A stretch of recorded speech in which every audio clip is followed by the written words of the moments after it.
in our places with bright, shiny faces? Okay. Okay. Good evening, everyone. Welcome to the City of Citrus Heights City Council meeting of September 10th. Let us take a roll call first. Councilmember Middleton is absent. Councilmember Nelson? Present. Councilmember Schaefer? Here. Vice Mayor Lopez Taff? Here. And Mayor Karpinski Costa. Present. I would ask Vice Mayor Lopez Taft to lead us in the pledge. All right, please rise. I pledge allegiance to the flag of the United States of America and to the republic for which it stands, one nation, under God, indivisible, with liberty and justice for all.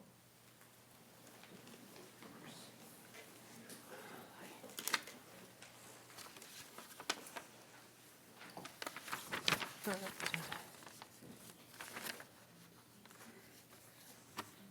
on. Video statement is next. Thank you. This meeting, this meeting of the Citrus Heights City Council is live and recorded with closed captioning. It is cablecast on Metro Cable Channel 14, the local government affairs channel on the Comcast and DirecTV Uverse cable systems. It is also live streamed at citrusheights.net. Tonight's meeting replays on Mondays, September 15th at 9 a.m. on Metro Cable 14, and this video can also be viewed on the city's YouTube channel. Next item, please. Next item is approval of agenda. Move approval. Second. Moved and seconded. All those in favor, say aye. Aye. Next item, please. The next item is presentation number 4, presentation by Sacramento County on the Homeless Regional Collaboration Model. Hey, good evening. Thank you so much for having us here. We really appreciate your time. My name is Emily Halkin, and I am the director of the County of Sacramento's Department of Homeless Services and Housing.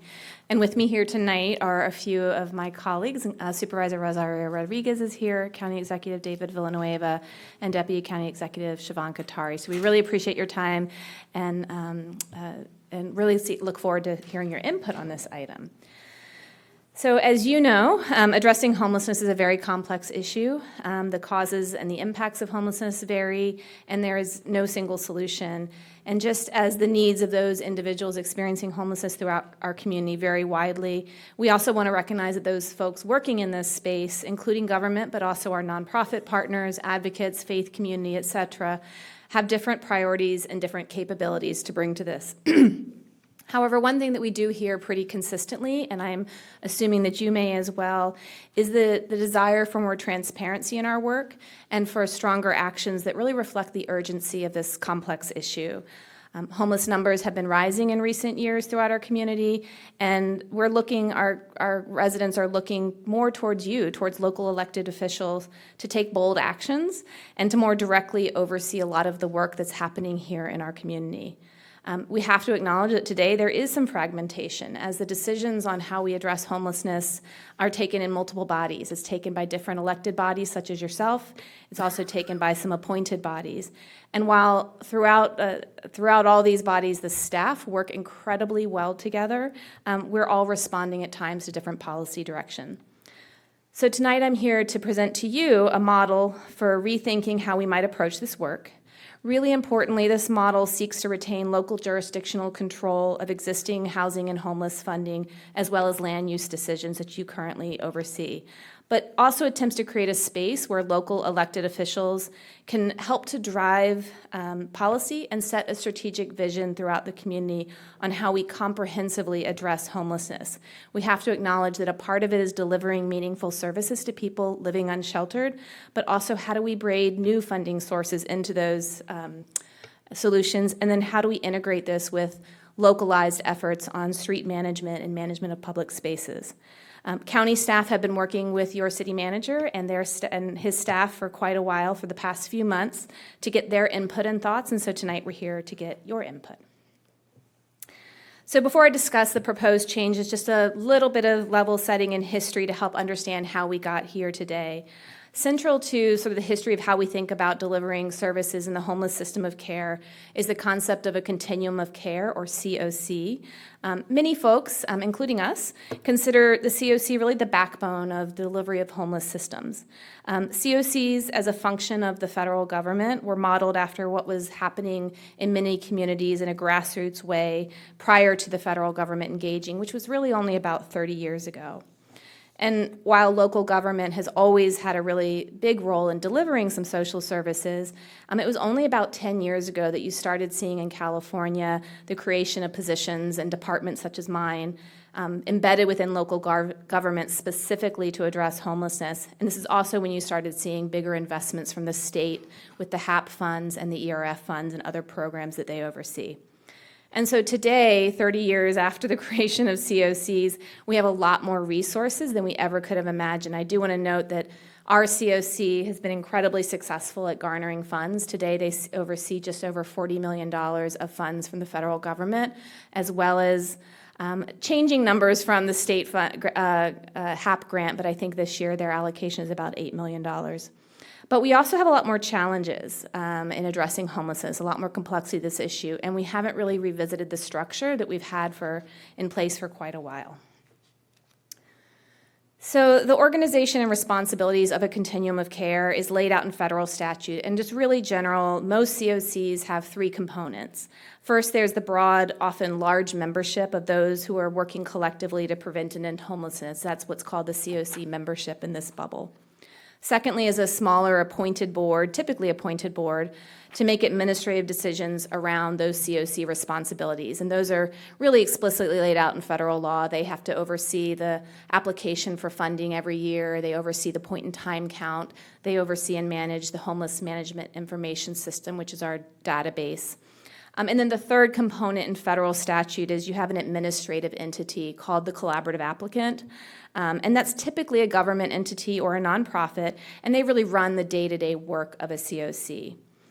And in federal statute, these three components are mutually exclusive. In Sacramento, we currently have a structure with a little bit more ambiguity there, where there's not really a lot of distinction between the COC membership and the COC board.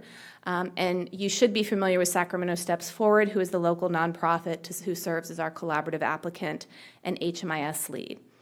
And so while the COC provides the direction related to COC funding and activities, which are broad, as you know, local elected bodies, such as yourself, are often where the community comes looking for solutions to address homelessness.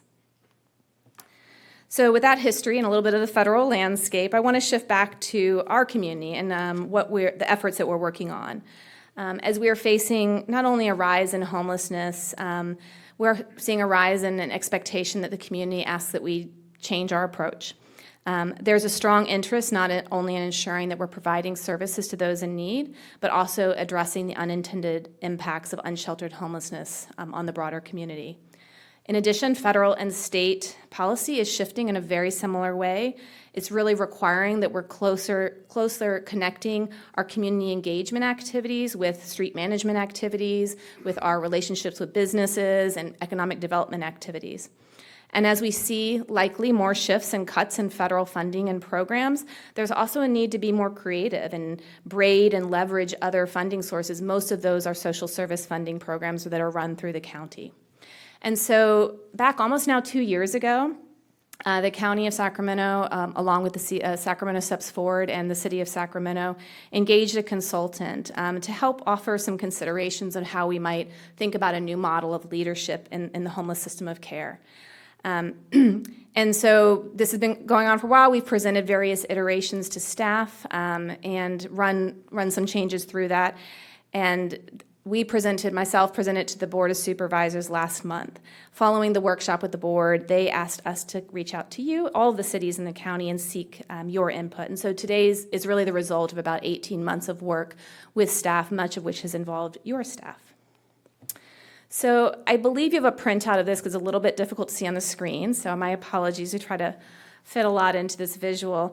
I just want to run you through what this is trying to represent. And I do want to acknowledge there's a lot of parts here that are not represented. We're trying to simplify this, and it's a very complex issue. So please interrupt or ask questions if you are not following. Currently, as I said previously, we have a COC board that consists entirely of non-elected community members.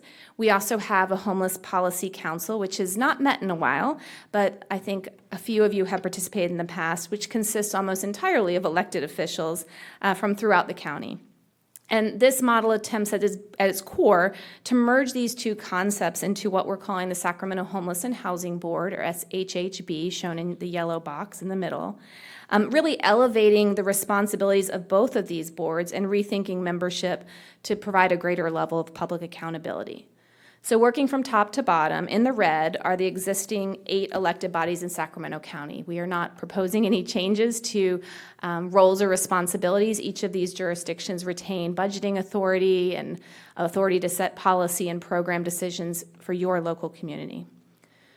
Below the red box in what's kind of transparent purple is intended to represent that broader COC membership that I talked about a couple of slides ago.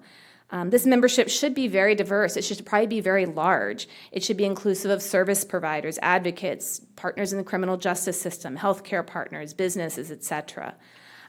In this model, this group would probably convene a couple times a year, more in a learning forum. I believe that the vice mayor may have attended a similar forum a couple of weeks ago. And this is a more sharing atmosphere where you might lift up new ideas, share successes, share some high-level system data. In this model, then, going down, the work of the COC is really intended to be pulled closer to the work that's already happening within communities. So we as government staff are already doing a lot of work that's complementary to what the COC does. We're operating shelters. We are deploying street outreach teams. We are certainly doing a lot of encampment management. We're doing rehousing in diverse ways. We're proposing to consolidate what's currently at the COC with what's happening within jurisdictions and have participation in 2 ways. So in yellow, within the purple transparent box, is what we're calling the Sacramento Homeless and Housing Board. This would be that new body. It is acting as the COC board, but it's also taking on the establishment of a strategic vision for the community, setting regional goals, performance targets, and funding priorities.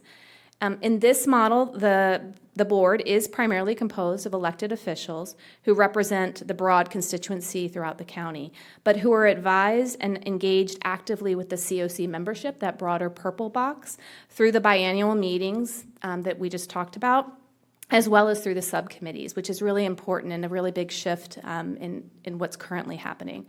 So in the green to the right are the subcommittees. It's just, you could have as many or as few as you wanted, but really important here is right now the subcommittees of the COC really focus, as they should, on COC roles, administering the HMIS, setting up the point-in-time count. But we would imagine that now the subcommittee structure would expand beyond those COC functions and likely include subcommittees really digging deeply into community issues, such as provision of behavioral health services into our homeless populations or encampment response.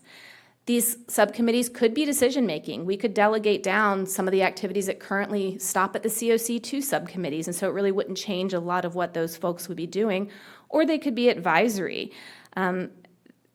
This new structure would really seek to infuse the voices of the community that currently are really integral to the COC into all of the other decisions happening in our community that are outside the purview of the COC.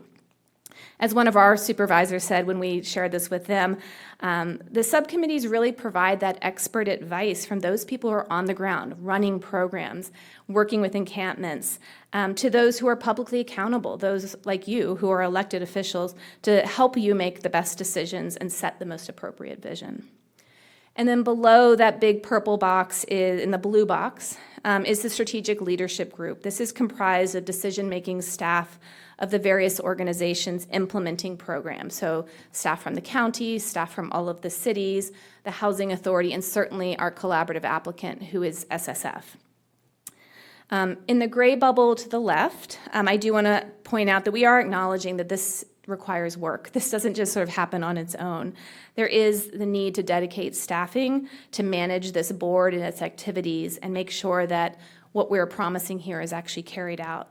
We haven't currently defined sort of the who's filling this role. In transition, we've talked about maybe it would make sense to bring on a consulting team to help build our capacity internally, but do want to acknowledge that that is a decision point once we sort of know participation levels. And finally, this is not shown on here, but I do want to note that the administration of the continuum of care, so that lead applicant role and HMIS lead, we are recommending remains with Sacramento Steps Forward. They're doing a great job and they're a real benefit to our community. We're not proposing a change to the collaborative applicant with this model. Down the road, should that change need or want to be made, that new board, along with the COC membership, would make that decision. The real change here for Sacramento Steps Forward as a nonprofit organization is that they'd be getting more direct connection and direction from those same bodies of electeds who currently are speaking to us as city and county staff, but not necessarily as connected to the activities of COC. So it provides a little more streamlined direction to all of those working on the ground on this issue. As I noted earlier, in federal statute, the COC board, which is one of the functions of this new Homeless and Housing Board, is only required to, and this is a quote, be representative of relative organizations working to address homelessness, and it must include at least one member with lived experience of homelessness. How large the COC board and how the seats are filled is locally determined. And I should note that federal statute doesn't further define what that means. So there's a lot of discretion within those parameters. The proposed board that you saw on the previous slide, as I said, is set to serve as the COC board, but also really have many, many more functions beyond those that the COC carries. In such, we have heard a desire from local elected officials that they want to elevate this body to include those voices, but also strive to keep it as a really tight working group. I will share that we presented this to the COC board this morning. I think you may hear from some folks today, and I do want to acknowledge that this was probably a pain point for the COC board, and that feeling that more voices, especially more voices who are not elected, was really valuable. So on here, I sort of presented two slides, what I'm calling A and B. The reality is there's limitless choices. You can see COC boards that have 40 people. You can see COC boards that have 10 people. You could have no electeds, many electeds, et cetera. So this is, if there's other options out there, we're happy to hear your thoughts. In terms of the elected representation, we're proposing up to 10 elected officials, depending on which cities wanted to participate. And how you get to 10 is 2 from the County Board of Supervisors, 2 from the City Council of the City of Sacramento, and 1 from the balance of the cities within the county if they all participated. As you can see, both of them have at least a seat for one member with lived experience. And as you can see, option B then suggests maybe creating 4 set-aside seats for community members from specific sectors, which would have to be defined. It could be you want a healthcare partner, you want a justice partner, you want an education partner. And we're really looking for input from you on if either of these or neither of these feel right to you. The next 2 slides, really quickly, I'm going to run through, detail some of the roles of the proposed Homeless and Housing Board. We do envision, unlike the current Homeless Policy Council and unlike the COC Board, that this new board holds public, open meetings, Brown Act, they are all public and open, but Brown Act body meetings with agendas posted and minutes shared in a much more formalized way. As I said, the board would be the key body establishing the strategic plan for our community and setting vision around how our community is going to address homelessness. In addition, when they are acting as the COC board, they'd be establishing performance targets and overseeing the performance of the collaborative applicant, that is SSF in this case. And in this way, we're really hoping to create more transparency and accountability for the public, which has been a sort of a key issue that we hear over and over at the board. Some of the specific actions that might fall under the SHHB at initial implementation would include monitoring of the Regionally Coordinated Homelessness Action Plan. This is something that the City of Sacramento, the county, and the COC by mandate have to produce to get our HAP funds. Currently, the other cities participate a little bit, but really aren't as engaged, and we think you should be. We'd like to have more involvement from cities throughout the county. They'd also be directly developing or informing the development of localized data reports so that we are putting out the information that's most important to our constituency. We have a lot of data out there and a lot of people with interest, and I think this board could really help set the priorities for how we use that data. Certainly, if there was ever new federal funds or state funds, this board would help set priorities for new funds. I do want to note, I did say that the COC currently oversees over $40 million from the federal government. Most of that is tied to existing programs, so there's not a lot of, you can't take that money and fund new things. It's critically important to our community to sustain that funds, but it's not new $40 million that we can sort of be visionary with. So finally, this slide details the next steps. Over the next 2 months, or actually over the next month now, we'll be working with the cities in the county. We are set to present to the balance of the cities from now until early October. As I said, we met with the COC board this morning, seeking their input and their suggestions for improvements or changes. We would hope to get a sense of which jurisdictions, as well as the COC, might want to participate in the Sacramento Homeless and Housing Board by the end of this calendar year, which would then allow the staff of each of those participating entities to develop the nitty-gritty, what the MOU might look like, what the bylaws might start looking like, so that we can bring it back to any interested bodies for a formal vote and appointment from your own ranks to the board, probably early next year.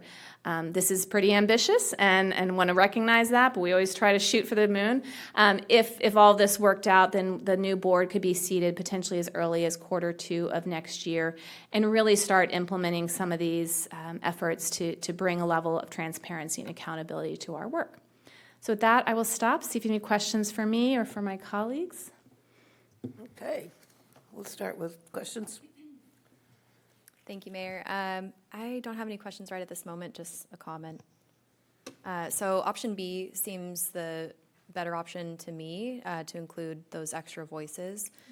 And if we were to move forward with this, I would just encourage the people who are currently engaged to stay engaged and to not let this kind of shift, deter them from continuing to let their voice be heard on the issue. Councilmember Schaefer. Thank you, Mayor. So throwing out a lot here, and certainly I have some concerns about how I realize that this is a sort of revamping of programs that we've had in the past, which haven't yielded a ton of results. And one of the challenges that I find is that the point-in-time count takes way too long. By the time we get the information we could have acted on or we could have seen a result from an earlier, that's something taking a year to do a point-in-time count, or 6 months, or I don't even know what it is, but it's a long time. That's something that absolutely needs to get addressed. With regard to the options on the plans here, I see option B. I like the idea of having more people involved. The downside is it takes longer to take action on a bigger board. The meetings can go really long. The more people you have on the board, the meetings go long, and not as much can be accomplished. So I like the fact that there are 10 elected officials. I think that's really important. When I first came on to the council, I was assigned to the homeless board, and there we just heard about what the homeless problem was. Didn't really introduce any substantive results. So that's for me. I really want to break this down to small areas of, okay, so this is the goal, and how are we going to get to that goal? And these are the process indicators that we're meeting that goal. So this looks great on paper. I think we go with option B. That would be my preference as well. Even though there are some downsides to it, but certainly I want to see some goals, and some goals that are achievable. Some where we can show some progress, because throwing more and more and more money at this without showing some progress is how we wound up where we are today. Appreciate it. If I could say one quick thing about the point in time, because I totally hear you and I do appreciate that, but maybe a little bright light in there is that a lot of the point in time delay in reporting is somewhat because the way the federal government collects and reports it out. But the good news is that we have a much more robust homeless management information system, which SSF is managing. And I know he's sitting behind me, but Trent Simmons, who oversees a lot of that, is really making an effort to have more real-time data. We shouldn't have to wait every 2 years, correct? And SSF has put out some really great dashboards to try to give high-level overview of inflow and outflow. And we're having some really great, robust conversations with SSF and our city partners. But that's the exact type of conversation we would see happening as a board, is saying, this is the data point we as a community desperate. We can't wait for the point in time count. We can't wait for this measure coming from the state. Here's the 5 priorities we have for you as our HMIS administrator to get out to the public, and here's how we want to communicate it. So I think we're really in a much better place, and I think this could get us to an even better place. So one other question, where's the nearest public health clinic for a homeless person who needs medical attention? Is that just the emergency room? Is there any infrastructure from a public clinic standpoint?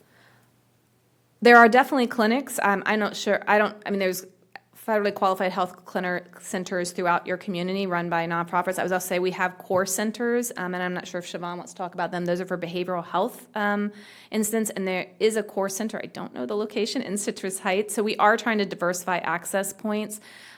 They're not emergency services, but there are, and we can help get you some information for your constituents about where they can access health care outside the emergency room if that's a challenge you're seeing. Well, and that's certainly the concern with somebody calls the fire department for emergency care, and Sure. suddenly the fire department's tied up for 5 hours at the emergency room.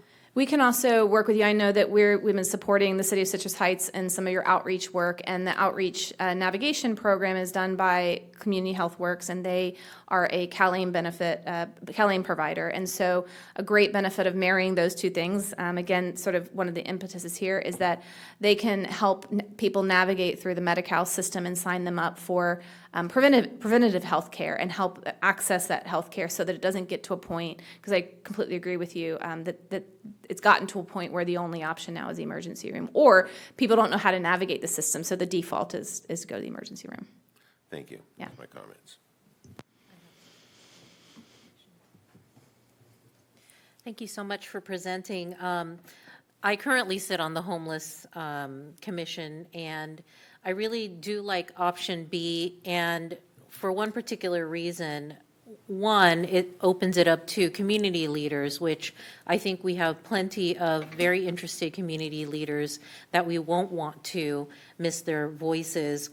But also, because of the balance of elected bodies, I like the fact that there are 2 from the Board of Supervisors and 2 from Sacramento Council and 1 from each of the other cities, because oftentimes it's 5 or 3, and that seems to be an outsized amount of votes for those particular bodies. So thank you for that mix that you're introducing there. My big concern is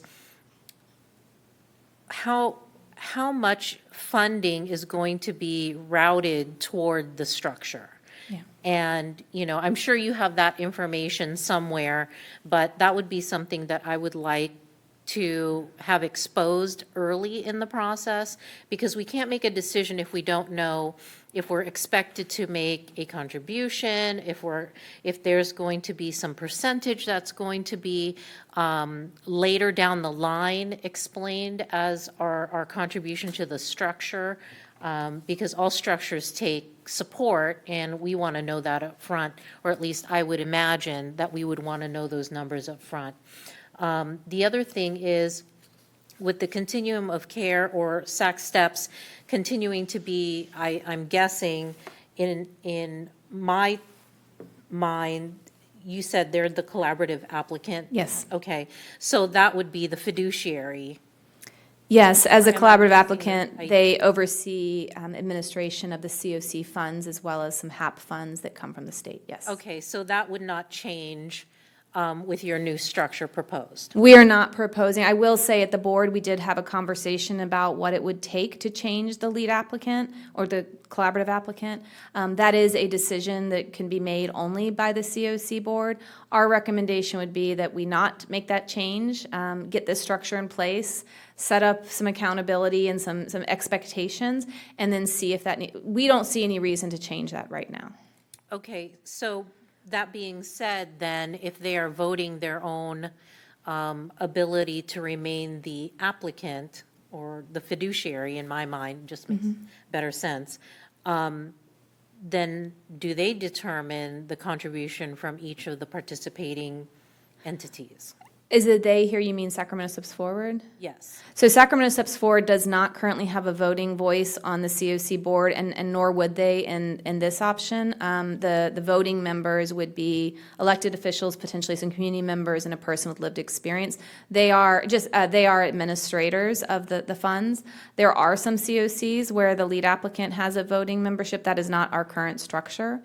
To your first question about what's being asked, at this point, we are not expecting that funds would sort of shift from cities or counties into this structure, nor are we asking for a contribution. We recognize that especially the smaller cities, you don't have as big of a impact, but you also don't have the staff. So, SSF has a robust administrative staff. We have a somewhat robust administrative staff, and so we are not making an ask right now. I do think that it's appropriate to acknowledge that should the SHHB at some point want to grow and become bigger and do more collaborative administration, that probably would then introduce conversations about administrative support, but that's not our proposal. We are not proposing to shift responsibilities from any of the cities to this new board.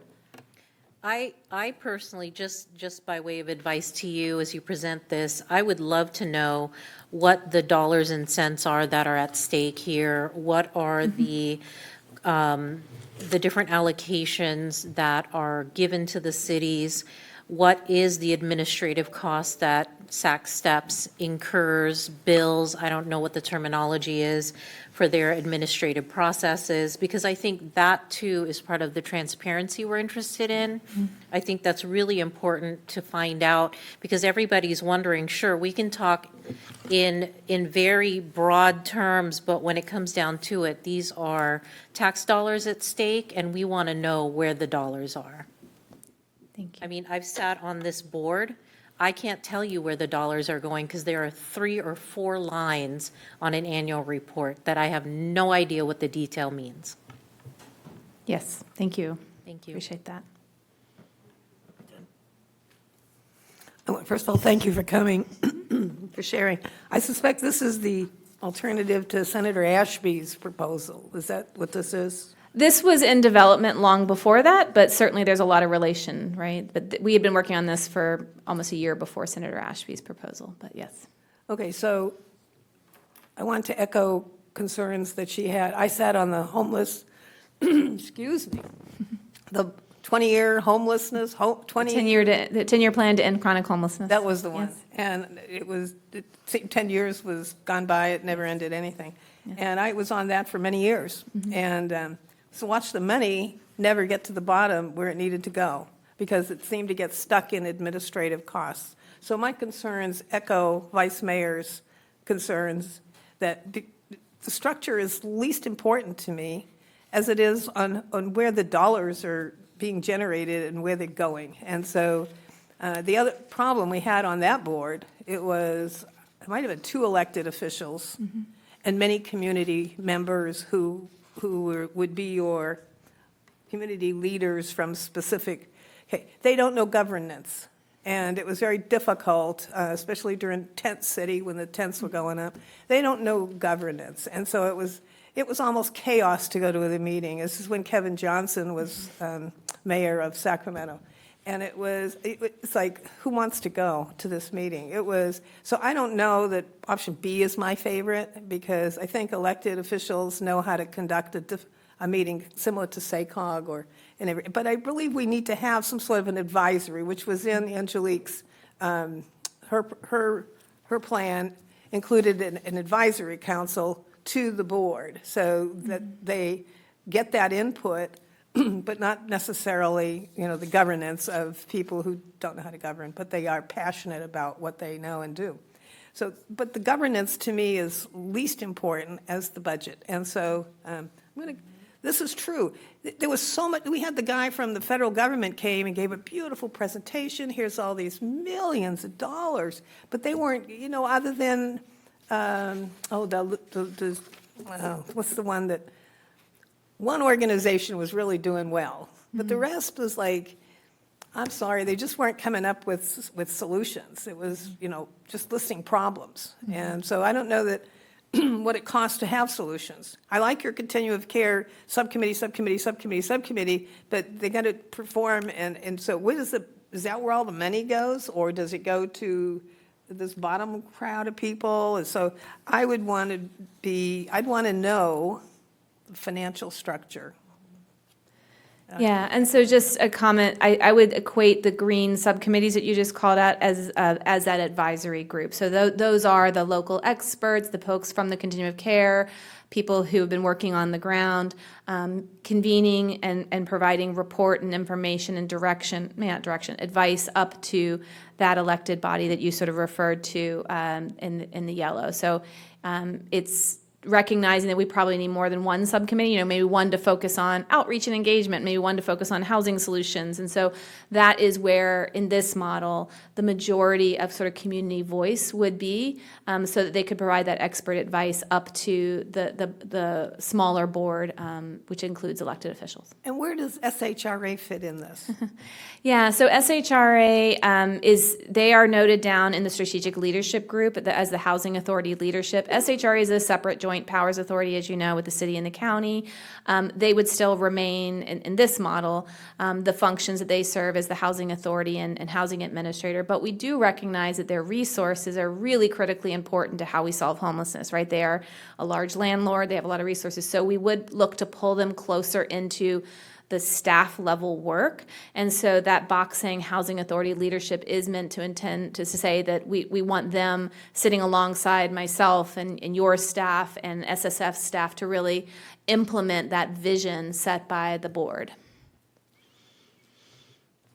All right, so I suppose in the immediate accountability, you could take the 40 million that you currently have and you say it's all dedicated funds, it's already going, and show us where that's going. Kind of, if we can see where that 40 million's going, maybe we'll see what any future monies will go to. If it's all getting stuck at administrative and it's not getting to the people who are actually doing the performance, I would have a concern. Yeah, I definitely hear you. I mean, the 40 million is the funds directly to the COC. I get this a lot from my board, and so we as a county put out annual reports on what we as the county spend through our budget. It's separate and apart from that 40 million, but I definitely hear you. There's a need to look holistically at our county, not just what's the county spending, what's Citrus Heights spending, but what is the COC spending and what are the outcomes. I completely agree. And what board is she on? I think Homeless Policy Council.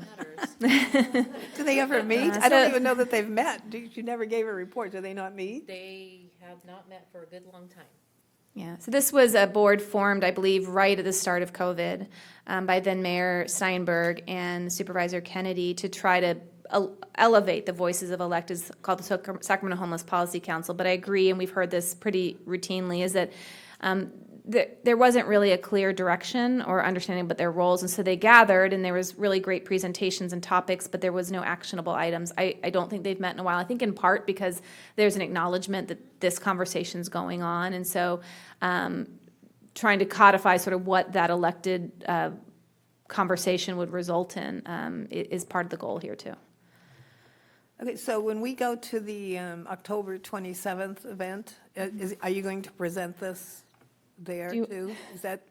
It's October 28th, first of all. 28th. So right now, that agenda is being finalized, and I believe that you're going to get connected with some of our consultants who are helping to form that agenda. This is one of the things that might be on the topics, but it has not been finalized yet. Okay, well, I just want to ask, if you do something like that, if you could bring some of the dollars, some of the things she said, 4 lines that she can't understand, if we could see some of the numbers, and then I'll share them with the council who may not be at the meeting, We are working to collect some of that information regardless of whether this is presented. And so I am prepping in concert with your staff a high-level overview of what our community is budgeting for homelessness in all sorts of categories. So yes, we hope to have that. We have reached out to include budget information from all the cities as well as the continuum of care. Okay. Yeah.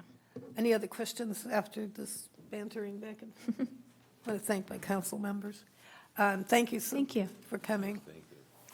Madam Mayor, if I could just say a couple words too. I just want to thank the county. We've been great partners as we've been looking to tackle this great challenge, and we've had a lot of collaborative discussions recently, meetings at County Administration Building with the staff team that's here, and involving health and housing, Human Service and Housing Coordinator Nicole Piva, as well as Director Kempinar, and just appreciate the good relationship that we've been continuing to build. Well, I Thanks for see coming there's more to tonight. be done, but, we'll just kind of take it one step at a time.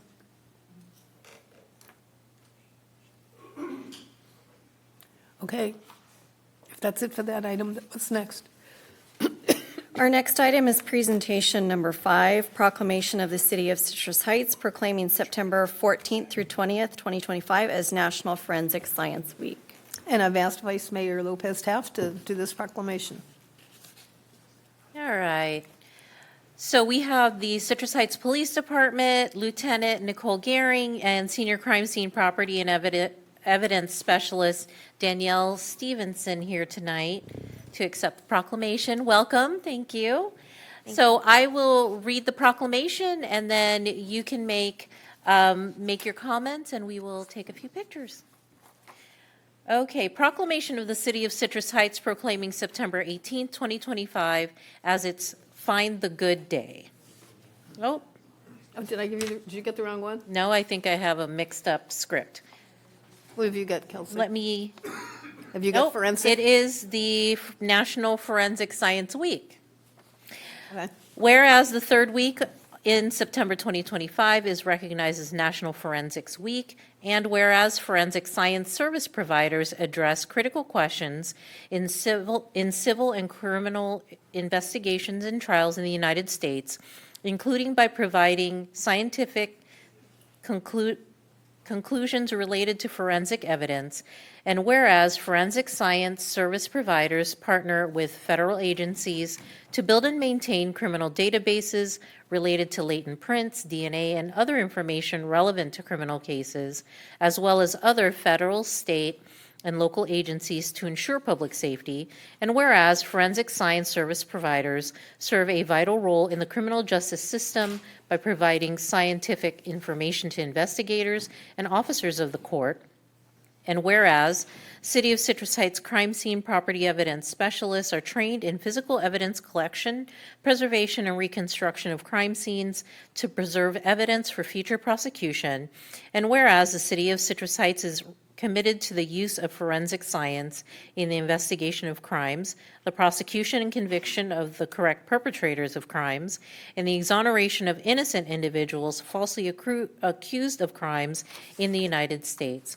Now therefore be it resolved that the City Council of the City of Citrus Heights declares the week of September 14 through 20, 2025 as National Forensic Science Week in honor of the women and men whose diligence and professionalism are tremendous assets to the overall police department team as they work to keep our city and citizens safe.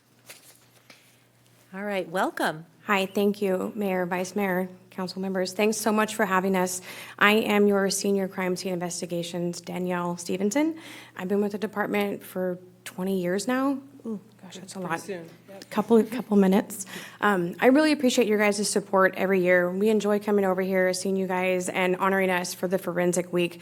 We try to hide out in our little bat cave, so sometimes it's nice to come out and be seen. So thanks for having us, and thanks for honoring us. Mayor, Vice Mayor, and council members, thank you for honoring them. I'm Lieutenant Nikki Gehring, and I oversee our wonderful staff. They not only do CSI work, but they do all of the property and evidence retention that comes in through our doors, and they're constantly managing that as well. They are a fantastic group of folks that work extremely hard. They do great work. They work not just with us, but other county partners, including the DA's office. And a lot of what our success is because of the work that Danielle and her staff do. So I'm proud to be here representing them, and I'm proud that she's here as well. So thank you for this. Well, we know you do important work, but I have a question. What's the most interesting thing you have over there in evidence right now? Your new machine, right? Yeah, so we have this amazing machine that fingerprints basically all of our property without us having to do it in our fish tank, which is the way we used to do it. It's kind of like a touch and go. We're nerding out over it. We're like, let's just put everything in there and just process everything. So, and it's got fun lights, and it makes our jobs really easy because now we can process evidence and go back and do work. And then the light comes on and tells us it's done and it's flawless. I can clean it, so it's DNA sensitive. It's just all kinds of nerd stuff. That's super fun. As far as what's in my evidence room that's really interesting, I have this really big like bingo like type gambling table thing that we got years and years ago, and it's like a fishing game. It's random. I don't even know how we got it in there. It was by the luck that it's even in there. It'll probably never leave, but it's really random. I got a question, Mayor. Go ahead. So how long do you have to keep stuff? After the case is all processed, you have to keep all the evidence? How long do you have to keep the evidence after the? That's a very complicated answer, but sometimes a long time, sometimes no more than 6 months. So it depends on the crime, depends on the statute of limitations, and depends on if the case is adjudicated. So all of those things are taken into consideration. Things such as like homicides are going to be indefinite. We'll keep that forever, or at least until the person who's been brought to justice is out of custody. Then we would be able to give things like that back. But generally speaking, that's going to be a forever thing. But some things can come into my warehouse and be gone within a couple of months. Those are my favorite. But yeah, it varies. And there's so many different areas where we have to maintain the laws changing and where the person's at in justice, how many suspects are involved. There's just so many different variables that change how long we keep things. So it's definitely a balancing act to make sure that the warehouse does not become overloaded with evidence and always has capacity for more. Right, and while it's in your custody, there has to be a chain of custody. So Yeah. there's a level of, of maintenance that really comes with how much stuff is in the warehouse and where it is, and Yes. making sure that it's still where it's supposed to be. And it's under temperature controlled or it's properly being handled. Yeah, it's a delicate dance that we do. We have lots of spinning plates. Well, thank you for what you do. Appreciate that. Do you have any comments? Yes, thank you for everything you do. I appreciate how you said nerdy, Yes. that you are about it. And yes. your passion and your expertise comes across in how you talk about it. It's a super valuable feature of our PD, and it was made cool in my generation when CSI was on TV when I was a young teenager, and I watched it a lot. Yes. And so it kind of made, I feel like your team superheroes in the public's eye. And like you said, you're normally hidden away. So it's cool to take a peek into what you get to do. Thank you. Yeah, we kind of think so too. Although we don't wear high heels out to scenes, it is somewhat similar. And we don't solve crimes in like 30 minutes before the commercial break. But relatively speaking, it's incredibly interesting, just like what you see on TV. I noticed they Yeah. get DNA in 15. You know, they- Yeah, with our touch screens that you can't even see up in the air. Yeah, all that jazz. Yes. Vice Mayor has one other comment. So in the spirit, because you have such a cool job, in the spirit of informing our young people about how to get into this line of work, what would you encourage them to do as far as schooling? Who are you looking for if you were to hire for a job in this department? An absolutely great question. So one thing I answer when I'm asked that question by people who are looking to get into the field is first and foremost, get in where you fit in. If you can get into a department in any capacity, you will highly benefit from it. Whether you become a dispatcher and you choose to come back to CSI, whether you become records, which is where I started my career in law enforcement, and you come back to CSI, no matter where you start in law enforcement, it will always benefit you no matter where you land.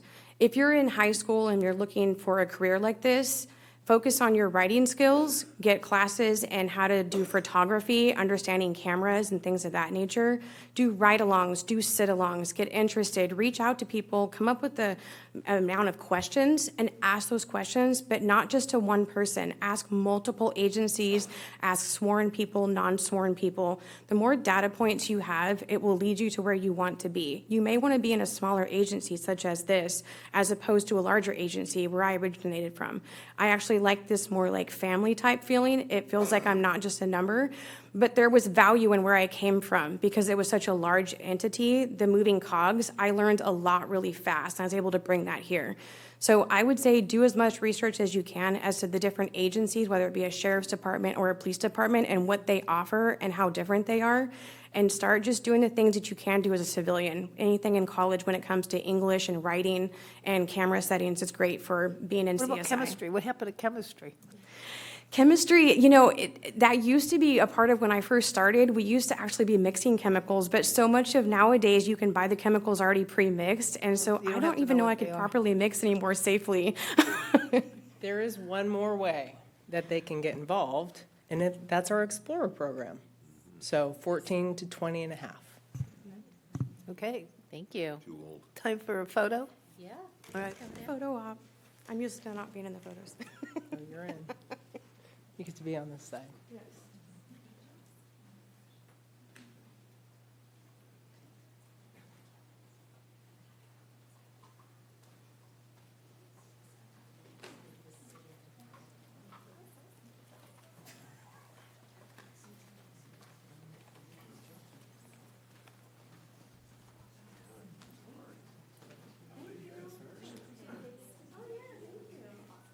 We all got to slide over this way a little bit.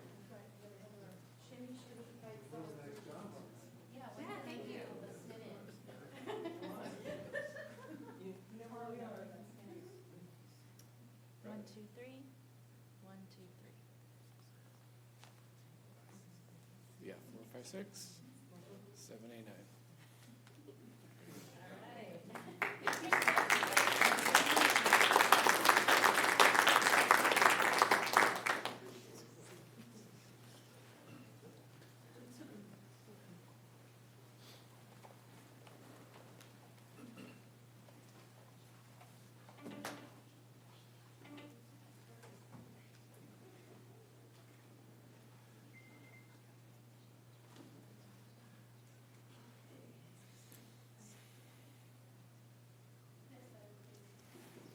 Next item, please. So our next item is presentation number 6, proclamation of the City of Citrus Heights proclaiming September 18th, 2025 as Find the Good Day.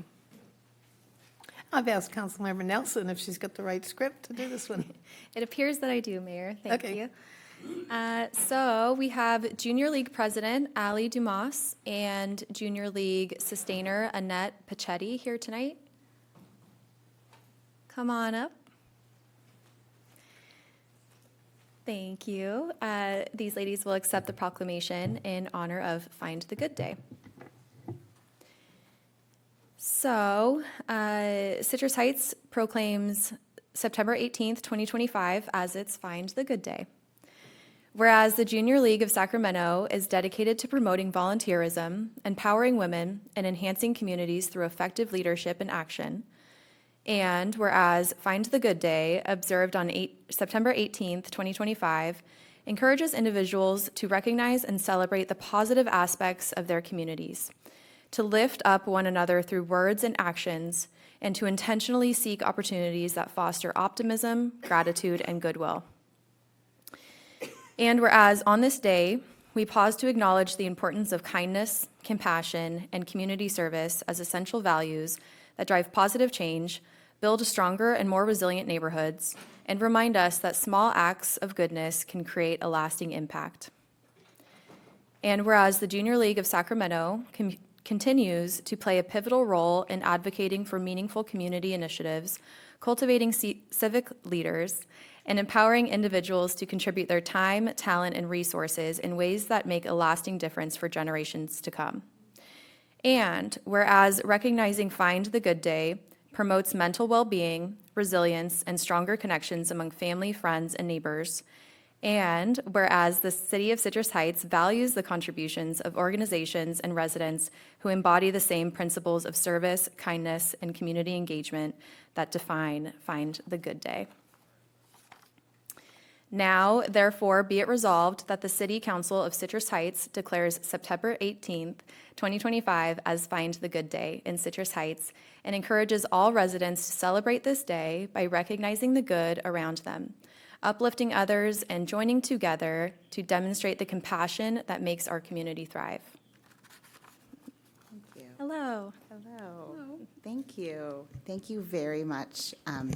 We're really excited about this opportunity, and we hope that the community shares in this choosing of kindness. Our hope is that each act of good inspires another, creating a stronger and more connected Citrus Heights. Thank you for your leadership and for letting our city shine as a place that not only finds the good, but truly is the good. Thank you. What's the significance of September 18th being the day?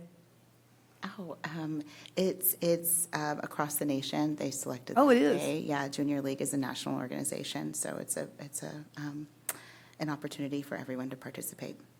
Thank you. Picture time? Yeah. Comments? You want any comments?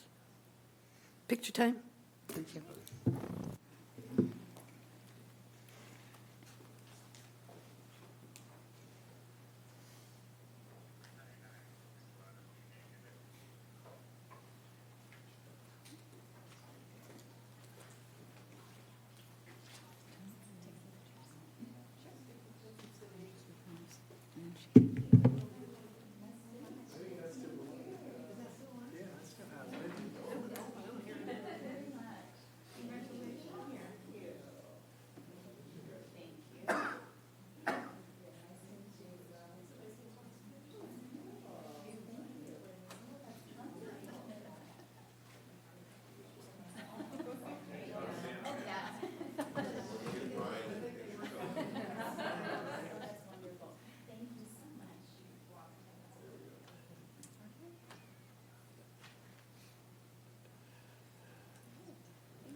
Next item, please. Next item is presentation number 7, presentation by the Homeless Assistance Resource Team, HEART, on their fiscal year 24-25 nonprofit community support grant.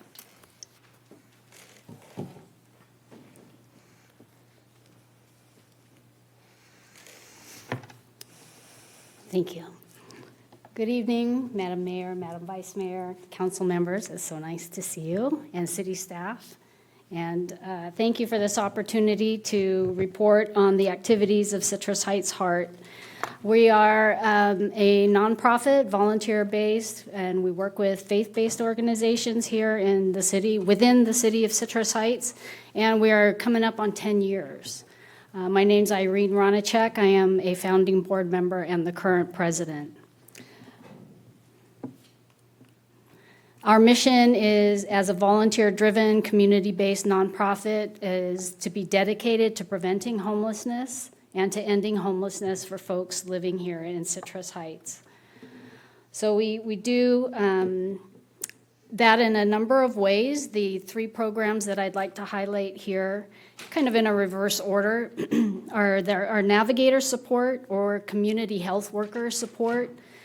We work with the navigators. They are called community health workers through Community Health Works, which you heard about earlier a little. But the folks that we talk to on the street are more familiar with the term navigators. So I like to use that word. So we help organize opportunities at different churches and locations here in the city where the navigators and other community members can direct folks who are currently living homeless to have a place to rest, cool off, or warm up, charge devices, and have some good food.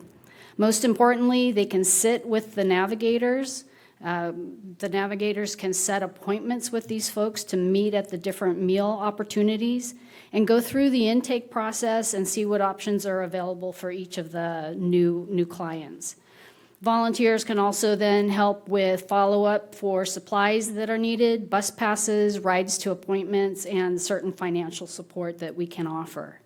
At some of these locations, a representative from El Hogar, Core, Marigold, here in Citrus Heights, also attends. And that location is at 8421 Auburn Boulevard, Member Schaefer. Also, we're working on Winter Sanctuary. We're currently preparing for our 10th year of hosting our overnight rotating shelter for folks who are living homeless. So we're currently preparing for 7 weeks, and we are so thankful to the many churches that will literally open their doors for the 20 to 25 folks every night with a dry place to sleep, a hot meal, and a to-go breakfast. We do also ensure that there are other services available, including showers, visits with Dignity Health Medical, and hopefully this year, medical and mental health professionals. We also have a Medicare, Medi-Cal specialist, and he is able to walk folks through what benefits they already have, because yes, we don't want them to only utilize the emergency room. We have AA and NA reps. We offer appropriate clothing, haircuts, to name a few of the services. The navigators also visit, as well as a representative from El Hogar, Core Marigold. So the program that I'm here to talk about actually and highlight is our rental assistance program. This is a program that we started in 2021, and since June of 2021, we have been able to assist 48 unique households that house 75 adults and 40 students, and as well as many, many pets. So we have provided about $220,000 in funds that we have gained through different grants, ARPA, ESPA, TOC grants, and now a grant from the city of Citrus Heights. None of those funds go to any administrative costs, no salaries. So in communities like Citrus Heights, many working families are just one emergency away from unstable housing, losing their housing. I had a career in banking before I retired, and I saw how many folks really are living paycheck to paycheck. And it's not a problem, it's not a new challenge, but it is a ongoing challenge. So this program continues to directly support these vulnerable families in Citrus Heights by helping them maintain stability and avoid entering the cycle of homelessness in the first place. So our model includes a home visit by 2 volunteers to meet with the household and ensure that a variety of resources are offered to educate and assist with utilities programs, access to healthy meals and food throughout the month, and offer encouragement, compassion, and kind conversation about tough situations and to work to possible solutions. So it's best to assist a household while they are still housed with ensuring their rental history remains intact, that their utility payment history also remains intact, and that they actively have a dialogue with their landlord or leasing agent. It's less costly to keep the family housed than to rehouse them when already homeless, living in their car or on the street after an eviction. It's especially important that the students in the household maintain consistent attendance at their preferred school. So we also want to minimize the anxiety that the students really do experience when they know that the adults in the household are concerned about their housing. And this is very important because dropout rates are directly related to the possibility of future incarceration and homelessness. So consistent school attendance is key. So we try to help with early intervention and support. And our rental assistance program does align with HUD's definition of homelessness prevention. It is designed to intervene before families and individuals are forced into emergency shelters or live in conditions not meant for human habitation. That's their definition.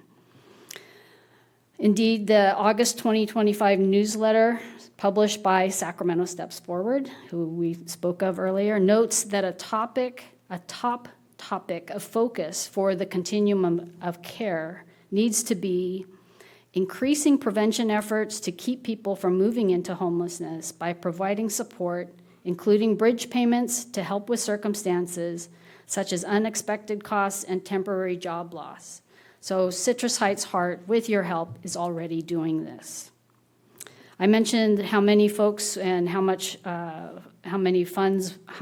in funds we have spent on behalf of these folks. And so I will now narrow it down to the funds that we received last year. The $40,000 that we received in November and utilized through July helped keep 20 different households intact and housed. 23 adults, 24 students, and many, many pets. The average amount of assistance for this grant was $2,059. Citrus Heights has increasing rates of rent, and it's not as inexpensive as a lot of people think it may have once been. The highest amount we provided was $4,024. We helped with 2 months rent, the current and the future, because of a medical challenge in the family. And the lowest amount provided, we had a request from a senior citizen for $464. The people we assisted reflect a full range of Citrus Heights residents, from young couples, single mothers, senior citizens, to some who are disabled or blind, and people in recovery, plus a family that was recently displaced by a fire. So we were able to help them with a rental security deposit before their insurance company was able to respond with funds. So I thank you. I have no photos. We were asked for photos of the activities of our program to offer, but I don't have any. So thank you again for entrusting Citrus Heights Heart with these funds. And I know that there's another agenda item coming up, and I hope that we can look forward to support again. That concludes my report. Questions or comments? Thank you for everything you do. 20 families or 20 households is incredible to help them, whereas alternatively, they may have been homeless because of these issues. So that's incredible. And the advice and ongoing calls and support that comes from that. Sure. Yeah. Do you want to pump your spaghetti tickets? Yes. We do, our one major fundraiser is our Spaghetti Fest. It's coming up Friday, October 24th. And ticket sales are very good. And we have the same band as last year, the Stone Creek Revival Band, which is one of the bands also at the Battle of the Bands coming up over at Rush House coming up soon. We have, it's a really fun night, and we have some folks that we will be recognizing for their work throughout the year. We missed it last year because it was League of Cities. Yes. I'm glad you moved it. Do you have something to say? I have a question. Where are you? Where is Citrus Heights Heart in this? Where are you guys? I was wondering that myself. I think we're down below that one box at the bottom that says direct services. Okay. We're boots on the ground. We're the ones bringing them the water. We're the ones So do you get driving them any to funding at appointments. all through that through the COC? Oh, no. No. Continuing care, okay. No. We do, we used to receive funds from the county through the TOT grants, But our great supporter, Sue Frost, is not there any longer, and we're working to develop a relationship with the Rosario. So I would think those- that you'd be part of this picture. Okay. all right. Amy? Thank you. I just want to thank you very much for answering the question that I had about the community health clinic. I appreciate that. That's something that while you're not sort of in the picture here, you were able to answer a vital question for me. Okay, Thank you. you're welcome. And I just want to commend the rental assistance program, because I think if you can prevent homelessness, it's a lot easier than trying to It cure it is. after it happens. It is. Thank you very much. Thank you for coming, Irene. Next item, please. Next item is public comment, and if members of the audience wish to address the council during the meeting, please fill out a speaker sheet and give it to myself, the city clerk. When you're called upon to speak, step forward to the podium and state your name for the record. Speakers are limited to 5 minutes each, and the mayor has the discretion to adjust the allotted time. There is a countdown display that will flash red at the end of the allotted time. Consistent with the Brown Act, the council is prohibited from engaging in a discussion or taking action on any item not appearing on the agenda. And for this general public comments section, I have 2 speaker cards. One of them is actually regarding the consent item, item number 9. And then I have 7 speaker cards for item number 12 on the non-profit community support. Okay, well, starting next meeting, we're going to 3 minutes for public comment, just so you know. But for tonight, because you didn't have warning, and some people may have prepared longer little speech, we'll let you go up to your 5 minutes, because that's what it says on the little blue sheet today. So starting, it was always 3 minutes for 20 years, 25 years, and somehow it hopped to 5, so we're going back to 3. On evenings like the last meeting where there were 20-some speakers, 30-some speakers, it was a long evening. And I think you can express your democratic viewpoint in 3 minutes as well as 5. So that being said, who's our first speaker? So our first speaker is Laura Wilkie.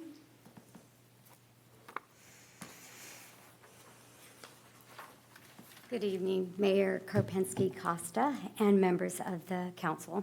I'm Laura Wilkie, and I'm here seeking some additional information. And I'm here to discuss or request additional information regarding 7555 Old Auburn Road. As you know, I was here last council meeting, and that property, you entered into an agreement for lease of that property. I've done my research. I see where the property was purchased in October of '24. And within a 6-month period, one parcel was not deemed necessary by the city. And therefore, you started negotiating with a nonprofit for a much-needed service. I don't see anywhere in any city council agenda packet where this property that was purchased for $1.2 million with taxpayer dollars, 0.71 acres in size, over a half of an acre. I don't see where it was deemed surplus property. And I've looked through every council agenda, and I can't find it. So I'm looking for council communication where it was deemed surplus property.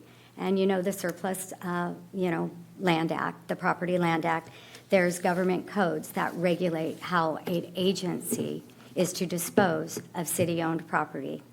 And it's to be made available for housing, housing sponsors, school districts, open space, parks and rec. I can't find compliance with that. I'll be looking for letters of that showing that they were notified that this property was available for surplus property. So I will submit a public records request for that tomorrow, and I'm hoping to get a hold of that. I also find it very difficult to believe that it didn't need an RFP. I heard you clearly, loud and clear, that it's not a public project. But I don't understand how a nonprofit with grant funding can then make public improvements on public property. I don't understand how that is not a gift of public funds or that it doesn't need a scope of work. And, you know, with regards to the gift of public funds that I mentioned, $44,000. $44,000 at $500 apiece could have fixed 88,000 feral cats. If your true intent was to deal with the feral cat population, you would have had a defined scope of work to only deal with that. If it goes through the public process and it is rented at a fair market value, like many other properties, then you would have had that income to then give out vouchers for the spay and neuter clinic. You had to go through the process. That's all I had asked, was that you go through the process. So it feels like it's not very transparent. And that's not what government is for. Government is for transparency. We are supposed, it feels disingenuous to me. And so at this time, I think I would like to know why it wasn't needed to be deemed surplus property. And if it was, and if it needs to go through that property or that surplus land act and go through the whole process, then I think it needs to shift. I'm sorry, I think it needs to shift from where it is, and I hate to throw this under the bus, but to go over to your Economic Development Department, and where your director, Megan Huber, she has a great rapport with your community. She has a great rapport with your business owners as well. She will be fair and equitable, and it will go through the process that's required by state law. I don't think you need the government code for the Surplus Property Act, but I have it. I'll include it in my public records request. I'm just looking for some more answers. I'm not finding it transparent, and I have 39 seconds left. So thank you for your time, and I look forward to a response and just understanding your process a little bit more. Okay, thank you. Thank you. Our next public comment speaker to speak on item number 9 on consent, which was the Economic Development Support Fund agreement with Greater Sacramento Economic Council, is Deshawn Spencer.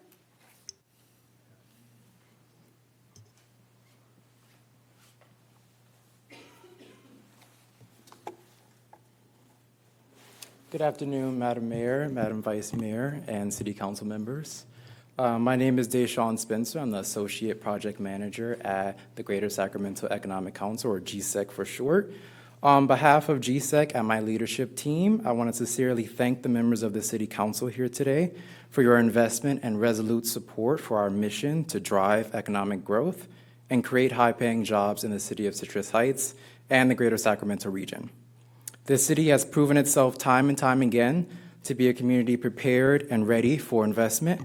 From the 100-acre Sunrise Tomorrow project to investing resources for targeted industry growth in healthcare, professional and financial services, retail and consumer services, and startup and entrepreneurship innovation. GSEC has been thrilled to work alongside your Economic Development Department, Megan, members of the City Council, and community stakeholders to support and elevate and advance these initiatives and the brilliant work you all do to strengthen not only this city, but the region and the state of California. In 10 years of partnership, GSEC has supported the city with 10 unique research cases and generated more than $4.393 million in local tax revenue for a return on investment of $15.92 per dollar invested into our organization. And we're proud to just be getting started. So I wanted to thank you again for your continued trust and support. And thank you to the city manager, Ash Feeney, as well, for your continued leadership. We really look forward to another year of working hand in hand with you all to promote Citrus Heights as a premier destination for residents and communities and companies, to grow, thrive, and prosper. So thank you again. Here's to another year.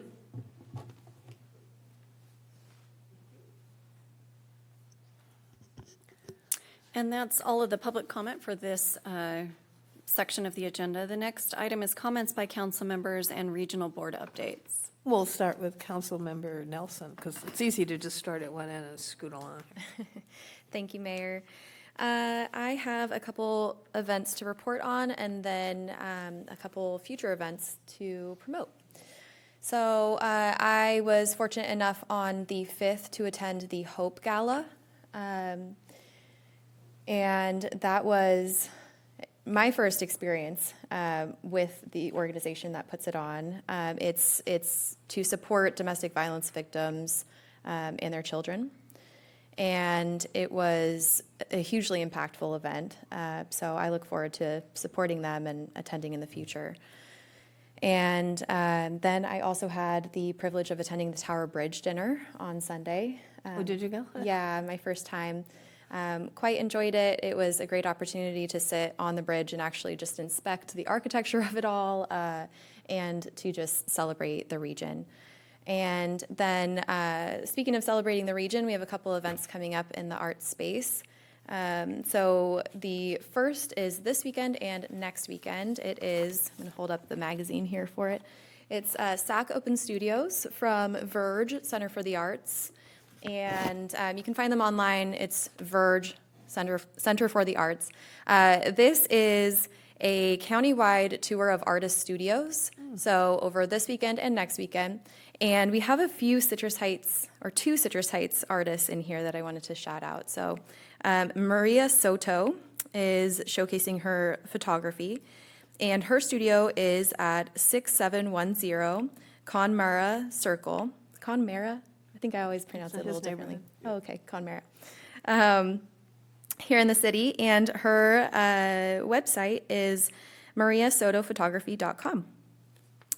And then we have Bev Barnett. She has Fiber Arts, and her studio is at 5813 South Grove Drive. And these are both on weekend 2, so next weekend. So if you look on The Verge on their website, you can find all the information I just gave and that of many other artists around the county. So they'll have their studios open, they'll have their artwork available for purchase.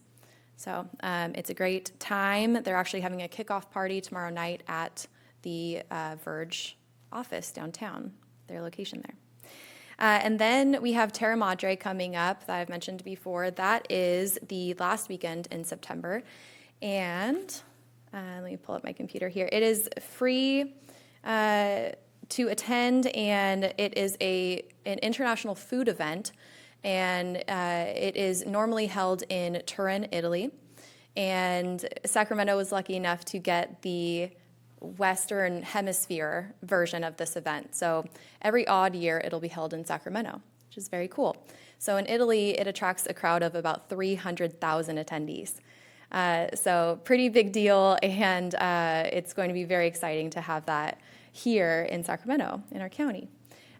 We have on Saturday, September 27th, a performance by a local musician that we have here in Citrus Heights named John Wild, and he will be performing at 3 p.m. at the Golden One stage. Scrolling up for the address. It is 14th and I Street. So if you can go out and support our local musicians, that'd be awesome. It should be a really good time. I have seen him perform one other time, and he is a true rock star. So very proud that he's from our city here. Yeah. And that's it. Thank you. Councilmember Schaefer. Thank you, Mayor. So on the 29th, I had Councilmember Taft and I had a sort of one-on-one briefing with the general manager of RT. And I will say that really, I've been on the RT board for about a year and a half now. Really well-run organization. I did have a resident who came down to the RT board meeting that was on just this last Monday. And one of the reasons he picked Citrus Heights was because of the bus service that is here. So that was really enlightening to know that somebody came to Citrus Heights because of the good transit that we have here. So then on the 4th, I had a SACOG meeting where we received a briefing from both the California state and the federal lobbyists. And it's just a kind of more of the same, nothing really major to note there. Then on the 5th, with everyone except the mayor, we toured the Republic Services, both their recovery facility that's over off of Watt Avenue, and then their actual trash facility down there on Elder Creek. Really impressive. It was really good to see that there were trucks delivering garbage there from Folsom. And they recover food products, all your bio waste, the green waste is all processed there. And it's just really an interesting operation there. So, and we got to see two of the new EV garbage trucks. Very impressive, very quiet, and it was a very impressive. They actually let us operate the cart lift system, and it was amazing how quiet that was. If you know around here, that's kind of one of the things that I listen for in the morning is the garbage trucks coming around. But That's when you know to bring your cart out. That's right. Well, that's when I actually freeze my bio waste, and then I take it out of the freezer and take it and put it in the cart about 5:30 every Friday morning. So, so I talked about the RT board meeting, and that's it. That's You all did Monday with the mayor yesterday. Oh, yes, I did Monday morning with the mayor yesterday. So that was really good. And thank you for doing that for me. All right. So on August 28th, I had two meetings, one in the morning, one in the afternoon. My morning meeting was my first time attending the Sac Metro Air Resources Board, and that was a very informative meeting. They were talking about some instrumentation that they were using to measure air quality, and they were deciding on moving it. And so that was interesting. On the afternoon of the 28th, I had my Sac Public Library Board meeting. On the 29th, I attended with Councilmember Schaefer our Sac RT briefing. On the 5th, I also attended the Republic Services tour. And on the 7th, this past Sunday, I attended the Purple Pageant. And that is an organization that is kind of homegrown. It's the Citrus Heights Purple Pageant, and she has created partnerships and relationships with the city of Lincoln as well. So this past weekend, she had her pageant event in Lincoln. And so we got to say hello to our partners out there, and we got to celebrate with Director Kempenar and Director Talwar, and another staff member were there, and I got to speak to the young ladies who are part of the pageant. And that is always touching for me because I have one of those overcomer stories, and you know, there's nothing more important to me than encouraging younger people to keep going. Keep going. You can be, you know, my main message was, it doesn't matter where you start, it matters on your journey. So you just keep going. But that was the highlight of my time in between meetings. Thank you. Thank you. I missed the garbage tour, but I saved you all from my germs. So I went to, Councilmember Nelson and I, we are on the Quality of Life Committee, so we reviewed a lot of the applications that are the nonprofit funding, which is an item that's coming up. So we reviewed the applications for those, and it was during that meeting that I just about died and went home and had COVID. So I was sick. I am just still recovering with the fatigue and the brain fog and all that. So I really didn't do anything until this morning. We did have a sewer meeting down in Elk Grove at our treatment plant, which is an incredibly beautiful. Encourage you to go online to Sac Sewer and sign up to take a tour of that treatment plant.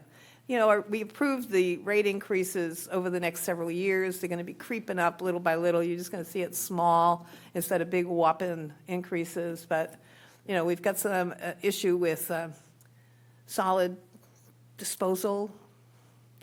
And so we have to build with the 2010 requirement. This was just so horrible. The 2010 requirement to go tertiary, to clean that water. The water we dump into the Sacramento River is cleaner than the water in the river. So, but to do that required certain treatment of the water. To do that changed the way our solids are treated. So now we have to treat the solids so differently that we're going to need to build another building for the solid waste, so that the solids don't soak anymore and get, scooted up. So it's like another $400 million. It's not small. But hopefully, the built-in rate increases will cover all that we've already, it's not new, it's already passed. And then the last thing I just wanted to mention was, I mentioned last time that I got this on my door. They wanted to inspect my backyard for invasive mosquitoes. So we did call, they did come, and they found invasive mosquitoes in my dog watering bowl. And they found them in one of those watering cans that you water. We leave water in it in case a plant needs water, but it might sit there for a few days, so they found some in there. Just want to encourage you that if you are seeing day-biting mosquitoes, to call the district. It's not like an STD.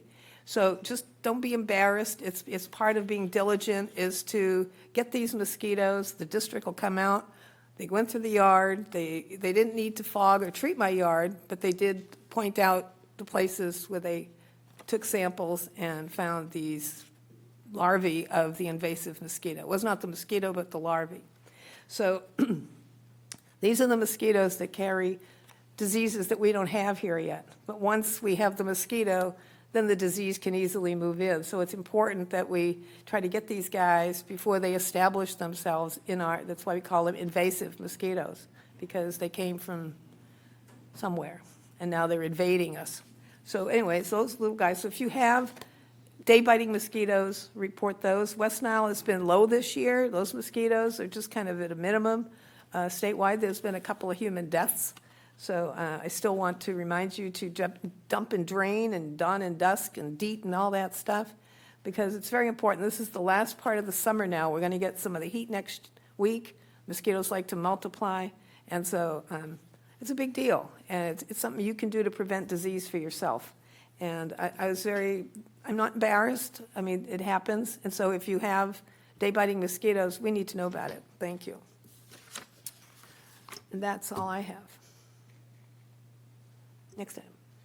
Our next item is consent calendar. Item 8 is the Sylvan Community Center rental fee schedule update. Item 9 is the Economic Development Support Fund allocation for annual agreement with the Greater Sacramento Economic Council. And item 10, banking services request for proposals. Does anyone wish to pull an item? No? Okay. Entertain a motion. Move approval? I'll second. Moved and seconded. All those in favor, say aye. Aye. Unanimous. Next item, please. Next item is public hearing, item number 11. The subject is Grocery Outlet, 5409 Sunrise Boulevard, request for letter of public convenience and necessity. The recommendation is to approve the letter of public convenience and necessity to allow the issuance of a Type 21 alcohol license for the sale of beer, wine for the grocery outlet opening at 5409 Sunrise Boulevard.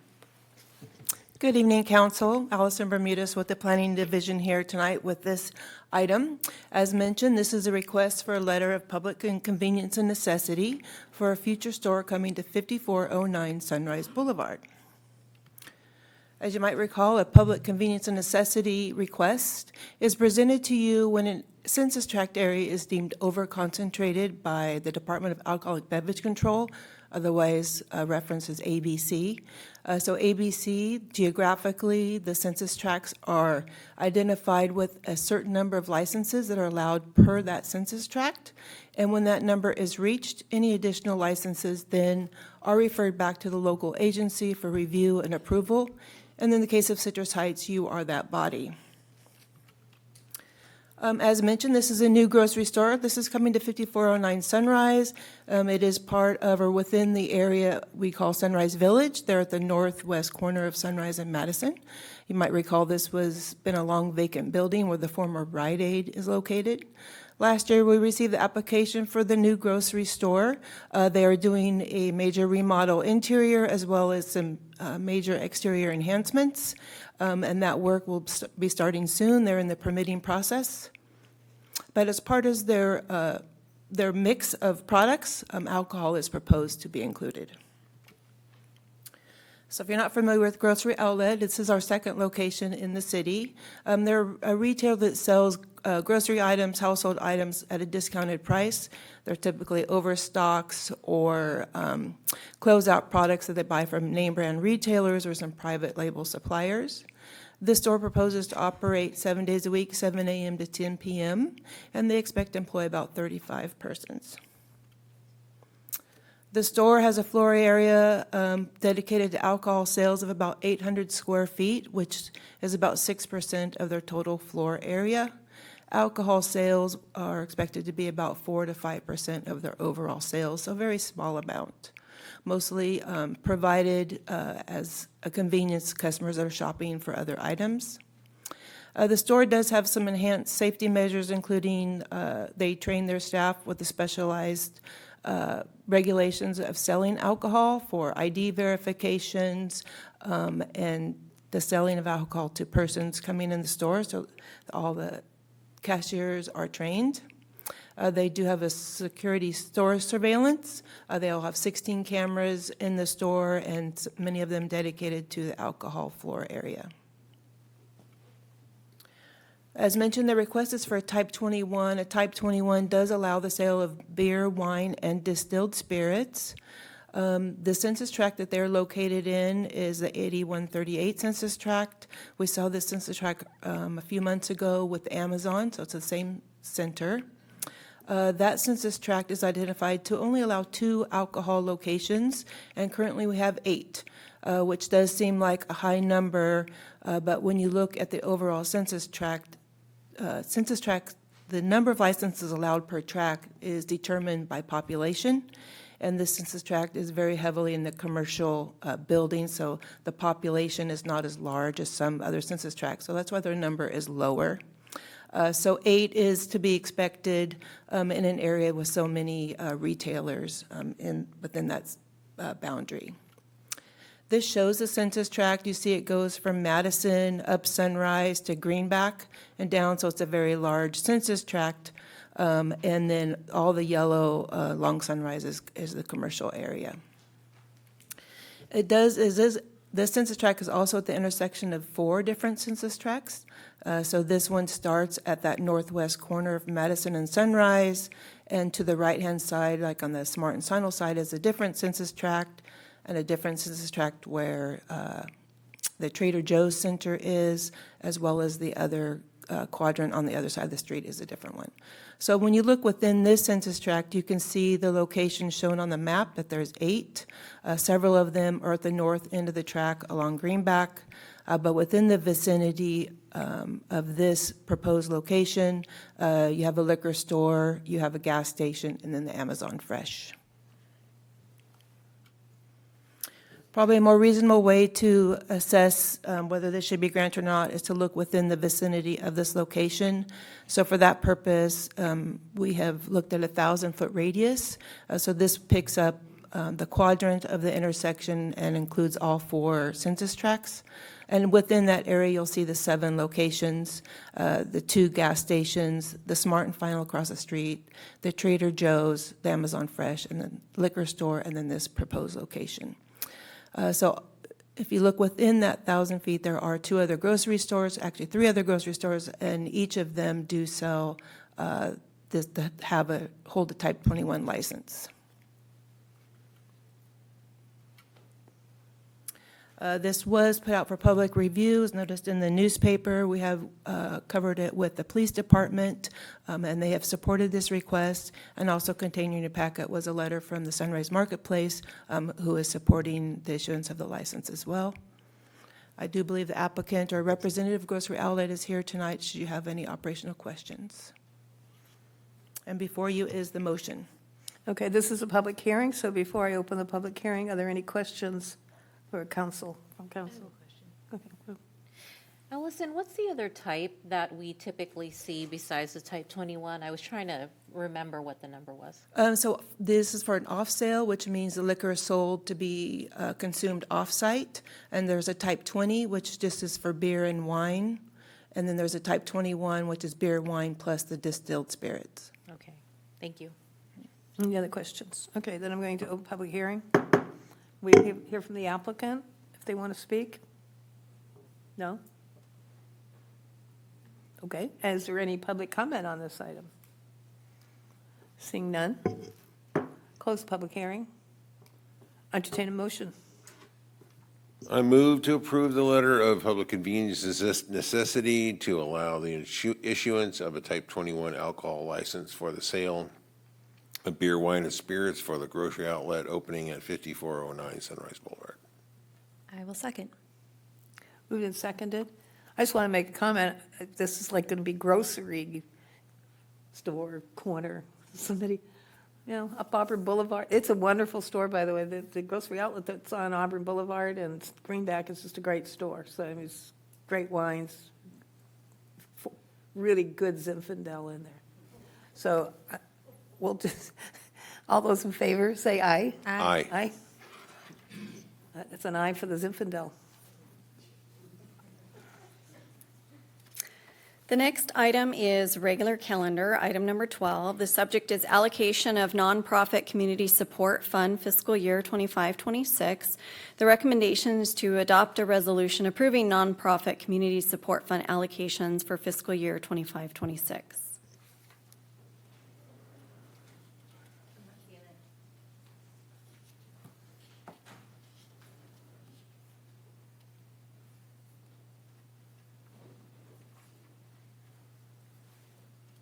There we go.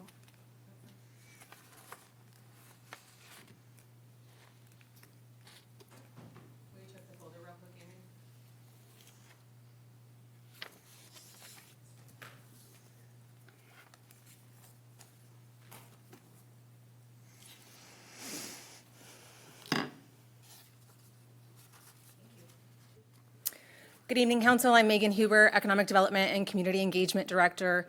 This item is to consider our annual allocation of nonprofit community support grants.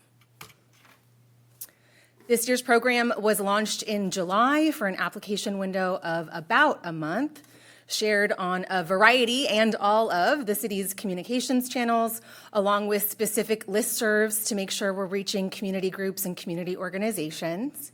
$150,000 total is allocated from the general fund this year to serve this program. And at the end of the application window, the city received 12 applications, which have been provided in the staff report, both in summary analysis as well as individually with applications as well as rubrics. An important step in processing these requests is the bundle is brought to the City Council Quality of Life Committee for review. The Quality of Life Committee met on Friday, August 29th, and determined these subsequent recommendations totaling $132,300. There was significant discussion around how these objective recommendations were reached. I'm happy to answer any specific questions. I also want to acknowledge that we have representatives from these nonprofits here in the audience to make comments as well. So I have a recommendation slide that we'll move on to after that.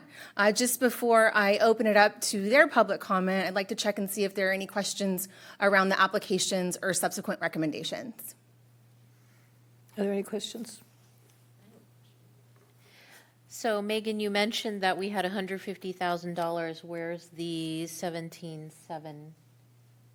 in the balance? The 17 and change Yes. will stay in the community support line item, which means that remaining funding can be used in other grant programs. So this funding bucket is where we utilize funding for economic development support programs, neighborhood improvement partnership funding, community projects grants, and history and arts grants as well. So still plenty of time and opportunity to utilize it effectively. Okay. And I just want to make comment. Citrus Heights Arts requested 40, recommendation 12, because they're getting the rest of their request from a different pot of money, correct? Almost. So honing in on the recommendation for Citrus Heights Arts specifically, the original application was for $40,000, a combination of production of the third annual Art Beat event, which is totally fabulous, as well as some action items related to the establishment of the CH40 Arts District. In the quality of life discussion and subsequent recommendation, it was determined that City Council has an Arts and Culture Committee that will be meeting soon, and that is the best place for the Arts District discussion and recommendations to come from. But there's enough funding in that pot to cover. We'll have a discussion on what funding can be utilized and what recommendations will be. Okay. Any other questions I can answer? I have a question. Certainly. Go for it. So, and I mean, really, no offense, I just need this, I need to understand this. So, Councilmember Taft works for Junior Achievement. How is this not, there's no conflict She'll here? recuse herself on that vote. Oh, okay. We'll have a separate vote on that. Okay. Yeah, the recommendation slide that I'll pull up here at the end has a couple pulled out, just based on that folks have a lot of work being done in our community groups, a lot of local support on the ground. So that'll be reflected in the recommendation slide. Any other questions? Okay, great. Amy, would you mind facilitating some public comment? Yes, so at this time, I have about 7 public comment speaker cards, so I'll call up the first speaker. Stephanie, is it Berger?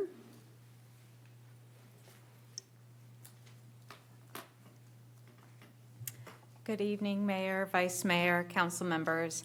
I am Stephanie Berger, President and co-founder of Silver Wishes. I started. Oh, you're the gal I would love to talk to. Oh, It was an good. interesting application. Great. So I started Silver Wishes 4.5 years ago, and you may already know this, but 1 in 5 residents of Citrus Heights are over the age of 65. All of seniors face different obstacles. They all have their own stories.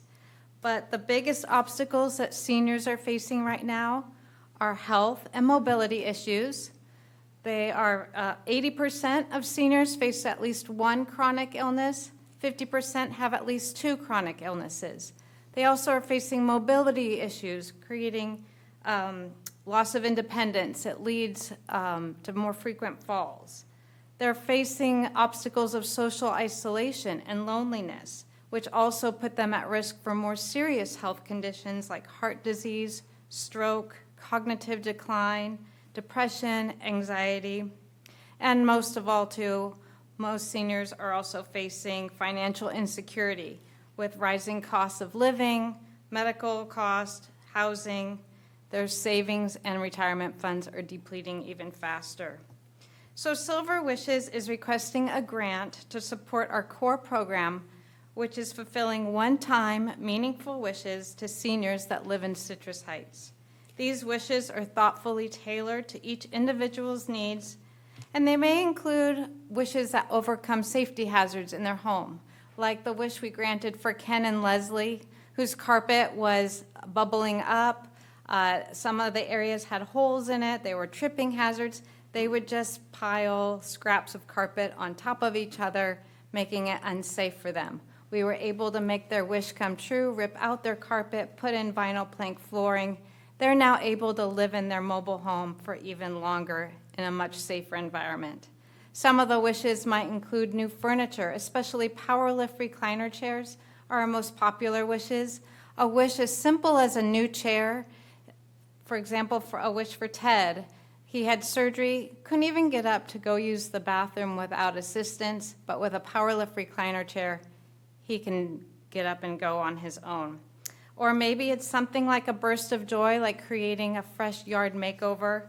It renews their pride in their home, it brings a burst of joy as they might be coming and going to doctor appointments.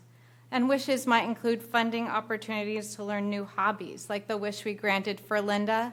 We provided her a year of bus passes and a membership to the nearest sports complex where she could meet other seniors, do senior yoga, and connect with other people.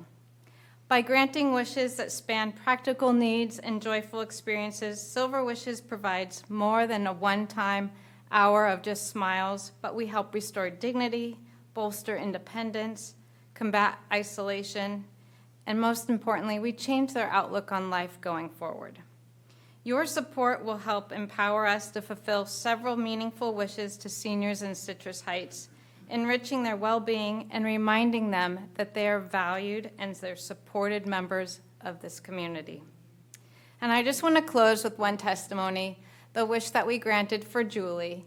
Julie called us in tears. She said that life has snowballed, got out of control on her. She was very overwhelmed and behind in most of her bills.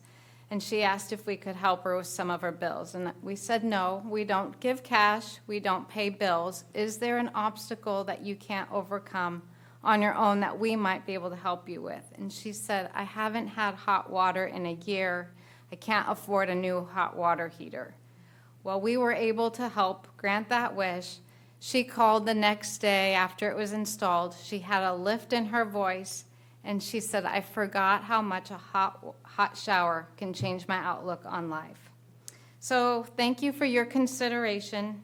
Together, we can make a difference in the lives of seniors in Citrus Heights. I have a question. Yes. $5,000 isn't very much money to provide a chair that lifts up. And so what's your annual budget?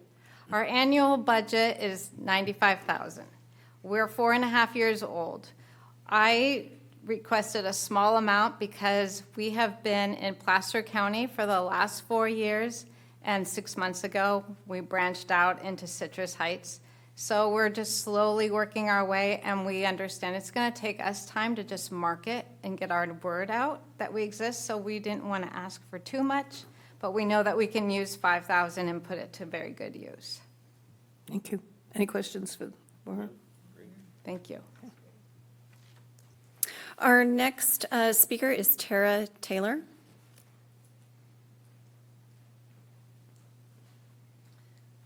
Good evening, Mayor, Council, and staff. I will be very brief. I just came to say thank you. It's our 6th year in the city of Citrus Heights, and we have now served over 1,500 local single moms. I wanted to come tonight and thank you for your transparency because I was able to look at the agenda packet, read the rubric, see what the questions were. We will be better at pursuing funding in the future. I wish other funders were as transparent as you are. But I want to answer the one question that seemed to really highlight the feedback from the committee, which was we are requesting the bulk of this funding to fund teacher salaries on the front end of opening new classrooms.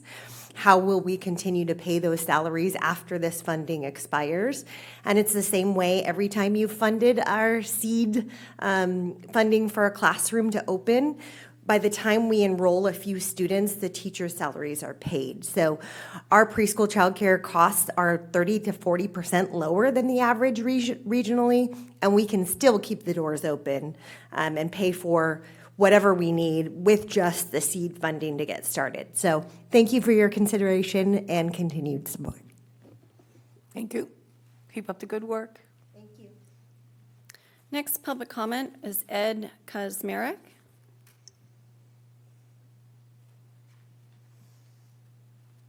Good evening, Mayor and City Council members. You said my name pretty well, Amy. Thank you for that. And I also want to just really want to start by saying I'm Ed Kazmarek with Campus Life Connection. And I want to thank the workers, for example, Megan and Nicole Piva of Citrus Heights. As I've experienced partnership with different areas of Sacramento as the Executive Director of Campus Life Connection, I've rarely seen such great partnership. I really appreciate quick responses, clear answers, informational support. It's been really great to be a partner with Citrus Heights. Long before my time, 2001, Campus Life Connection was working on Sayonara Drive with kids and families, trying to reach kids that were disadvantaged, low-income families, doing tutoring work with the kids and supporting the families in resourcing. Around 2004, if you can believe it, the Sayonara Center came into existence more than 20 years ago. It's really hard to believe. And we've been there since the start. And so this is also more of a thank you message that you continue to support and partner with us to reach kids in this neighborhood. We're looking at over 100 kids this year that will be signed up and be part of our tutoring, backpack program, Thanksgiving dinners, Christmas fun, all the kinds of things, activities we do year-round with the kids. It also trickles into the families as well. And so families benefit. We estimate over 300 people really benefit from the Sayonara Center. Again, together, it's a partnership with the City of Citrus Heights, and we get the honor and privilege of serving through that center. I just want to thank you again for considering funding us again. We are very careful with the dollars that we receive, and it obviously is pricey to run a center where you can have tens and hundreds of kids coming through. But again, it's our privilege. We love it, and we are so thrilled to partner with the city. Thank you. I have a question. Excuse me. What efforts do you make to do your own fundraising? Because every year our funding for, we also get CDBG money. So Right. every year our funding for you goes up and up and up. And what do you do to? Right. That's a great question. I estimate that 25% to 30% of the funds are from City of Citrus Heights. The rest we find ourselves. It's Big budget. It is. It's family foundations. It is other grants and our own fundraising that we do through donors. Yeah, so it's over $200,000 operation. Okay, thank you. We've got actually 2 to 3 staff and 21 volunteers. So I love that our staff Volunteers are. don't cost money. Right. By definition. All right. Right. Thank Thank you. Our next speaker is Sarah Henricks.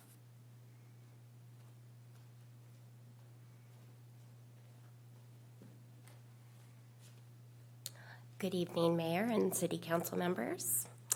My name is Sarah Hendricks. I'm the band manager for the Citrus Heights Community Marching Band. We perform roughly 20 times throughout the year at local parades and community events. Our next event is actually coming up here on October 18th, which is our annual Halloween Parade and Harvest Festival. It's going to be at Rush Park, so I invite you to come check that out. You can find more information on our website at www.chcmb.org. I come to you today to ask to approve this grant. We would not be able to provide a free all-ages music program bringing music to our community without this grant and the city's support. So, thank you. It's going to be a good event. Thanks, Sarah. And Council, I want to just take a minute, since Sarah mentioned the Halloween parade, to underscore the recommendation for the Citrus Heights Community Marching Band.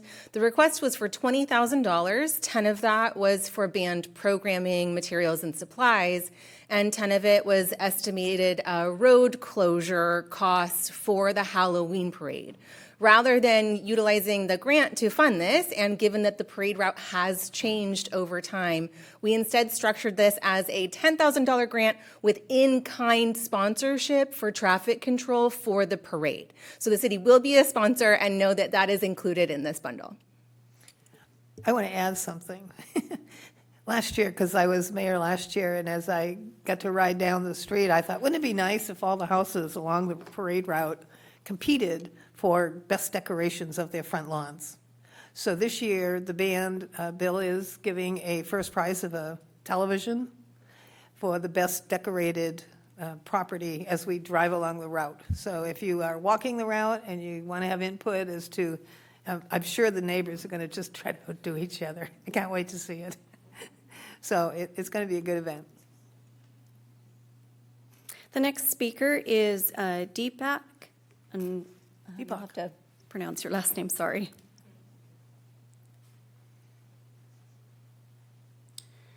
Good evening, Mayor, council members, and my name is Deepak, and I'm here to request support for the second annual Yoga Fest in Citrus Heights. First of all, thank you so much for funding this year's inaugural Yoga Fest at the Rush Park. It was a greatly attended, successful. Marin Park. Yes, Marin Park, sorry. It was a very well attended event, and so it brought together families, seniors, youth, and community members from diverse background, experienced health wellness through yoga and mindfulness. It was a wonderful way to showcase our city's commitment to fostering a healthy lifestyle and building community connection. Yoga is not just about physical postures, it's a lifestyle, and that event brought together vegan food, it brought together breath work, meditation, music, as a family event, as a community event, right?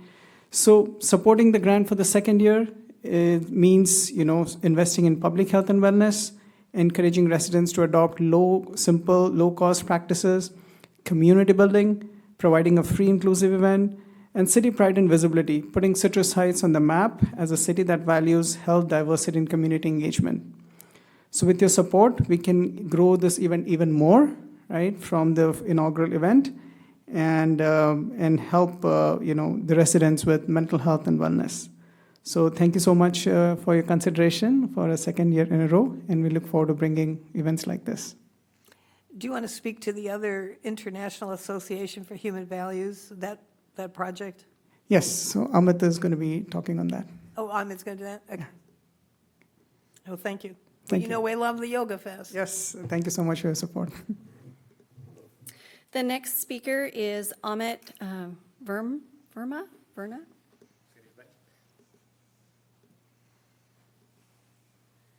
Good evening, Madam Mayor, Madam Vice Mayor, council members. My name is Amit, and I am an instructor with the Sky Resilience Training Program that's designed specifically for veterans and law enforcement officers. I'm speaking tonight to express my strong support for the city's grant application to fund the project Welcome Home Troops program. This program is not just another initiative. It is a vital evidence-based tool that directly addresses the invisible wounds of war, PTSD, anxiety, and depression that many of our veterans and their families carry. The grant we are applying for represents a powerful opportunity. It would allow us to continue to bring this proven wellness program directly to the veterans in our community. This isn't just a feel-good measure, it's a smart investment. The benefits are clear and threefold.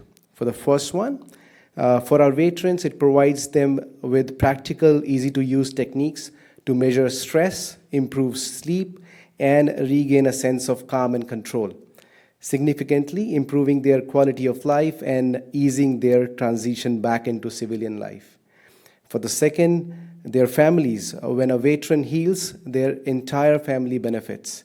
This program reduces the secondary trauma and stress experienced by spouses and children, leading to stronger, more stable family right here in our city. For our community, strong, healthier veterans are more likely to be engaged, productive citizens. By investing in their well-being, we are reducing long-term social costs and empowering them to become even greater assets to our community. Earlier this year, more than 50 veterans and law enforcement officers took our program.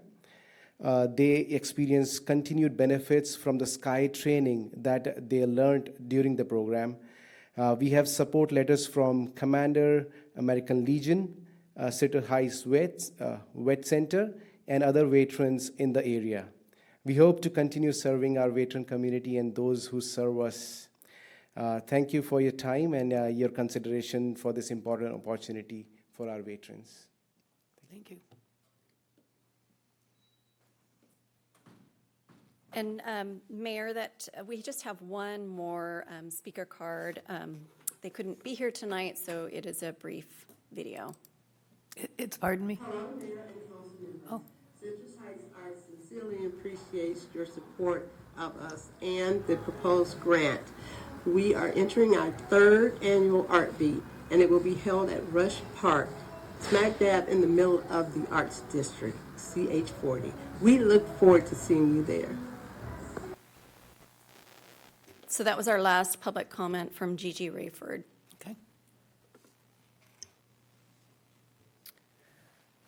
And with that, this is the recommendation. I have split out two of the grants, given that they have associated community champions on council. I'm going to ask you to pay attention to the first and third, given Councilmember Middleton's absence. So the recommendation would be both the first bullet and then the third bullet with a recusal. What's the third bullet? I think it's the first and second, Nathan. Yeah, first and second. The third bullet's the general. So we'll do the first bullet to pull out the junior achievement specific, and then the third bullet will cover the remainder. Okay. I think I understand that. Does she have to leave the room? Yes. Okay. Okay, see you soon. I'll come and knock on the door. We'll see you in just a sec. For those watching, it's because Vice Mayor is employed by Junior Achievement. So we are voting on their application. Motion? Sure. Yeah, I'll make a motion approving the nonprofit community support fund request for junior achievement for fiscal year 2025-2026. I'll second. Moved and seconded. All those in favor, say aye. Aye. And I know Portia would have said yes had she been here. Okay, so now we can have Mary Jane back. Absolutely.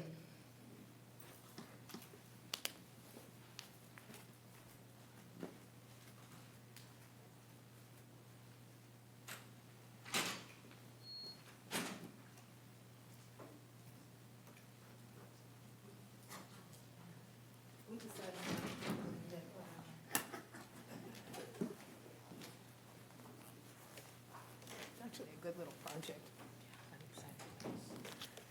Okay, next motion. Okay, are we on to the Citrus Heights Arts now? No, we could just do number 3. We'll take Yeah, care of if you do everybody. number 3, that will include Citrus Heights Arts. Okay.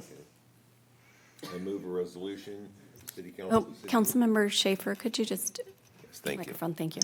I move the resolution of the City Council of the City of Citrus Heights, California, approving recommended nonprofit community support fund allocations for fiscal year 25-26. Second.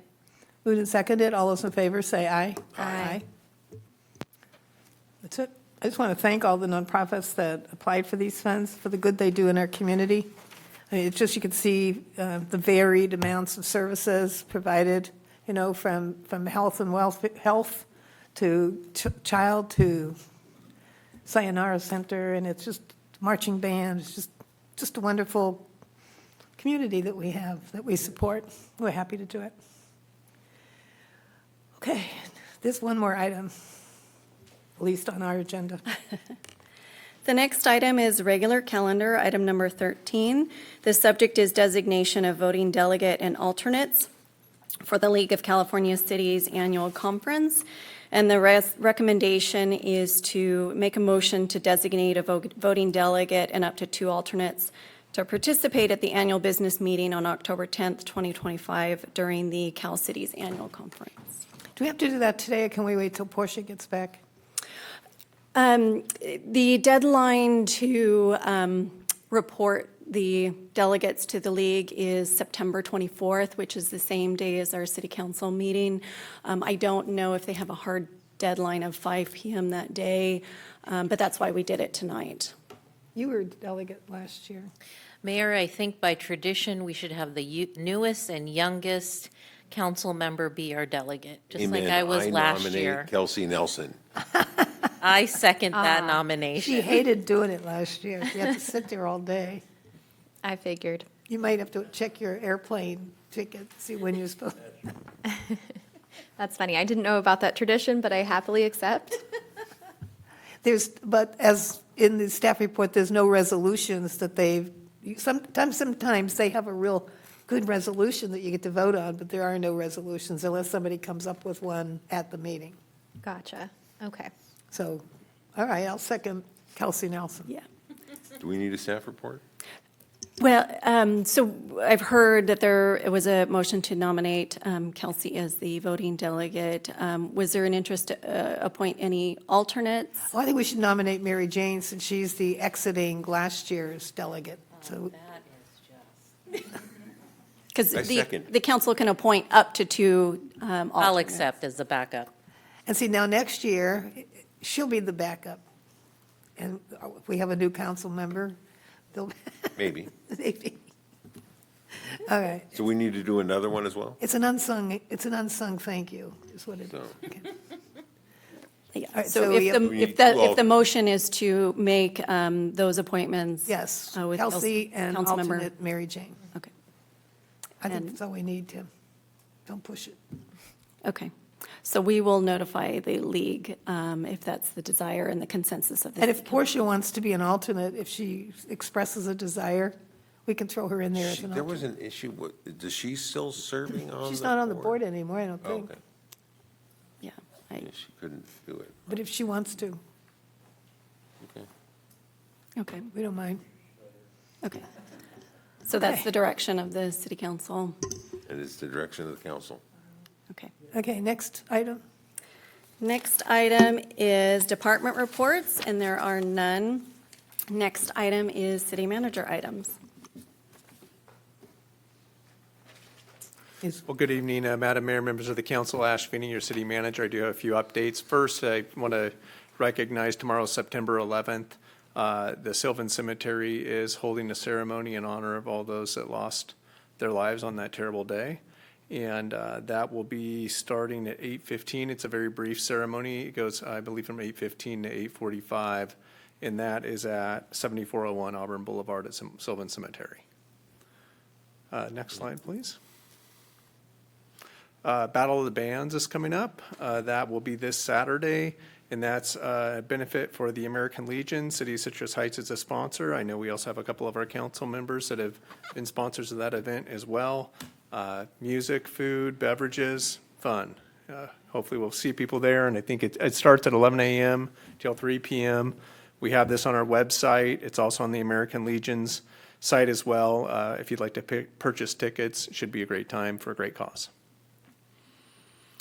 Supervisor Rosario Rodriguez has a community meeting here in Citrus Heights City Council Chamber at 6 p.m. on September 15th. So that's coming up quickly here on Monday.